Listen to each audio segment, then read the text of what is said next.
আজকে আমি অফলাইন থেকে কি কিনলাম আর নাইকা থেকে কি কিনলাম সেটা তোমাদের সঙ্গে শেয়ার করি। চলো, প্রথমেই নাইকা থেকে আমার এসেছিল একটা ভেনাস স্মুথ সেনসিটিভ একটা রেজার। এই রেজারটা খুবই ভালো, ফার্স্ট টাইম আমি ইউজ করছি এটা না, আমি এর আগেও ইউজ করেছি। 1 বছর আমার চলেছিল আর এটা এতটা স্মুথ যে কি বলবো, ভীষণ ভীষণ ভালো। আর এটাই আমি ইউজ করে থাকি আপাতত। আর এটা আমি অফলাইনে কিনেছিলাম মিমি কাকুর দোকান থেকে, সেটা হচ্ছে পারফেক্ট গ্রিপ স্প্রে। আর তারপরে কিনেছিলাম পারফেক্ট গ্রিপ প্রাইমার। এই দুটো সামারের জন্য কিন্তু লাগবে, তাই আমি নিয়েছিলাম। আর তার সঙ্গে আমি অ্যাপেলো থেকে নিয়েছিলাম হচ্ছে ওয়েট টিস্যুটা।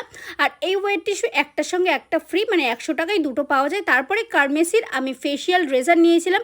আমি না 1 বছর আগে কার্মেসির ফেশিয়াল রেজার কিনেছিলাম, 3টে আমার চলে গেছিলো। আর 1 বছর পরে তো আর ইউজ করা যায় না, কেমন হয়ে গেছে, তাই আমি আবার নতুন করে নিলাম। আর সত্যি বলতে কার্মেসি বলো, এই ভেনাস ব্রিজ বলো, এই দুটো কিন্তু আমার ভীষণ ভীষণ ভালো লাগে। তোমাদের কেমন লাগে বা তোমরা ইউজ করেছো কিনা আমাকে কমেন্টে জানিও তো।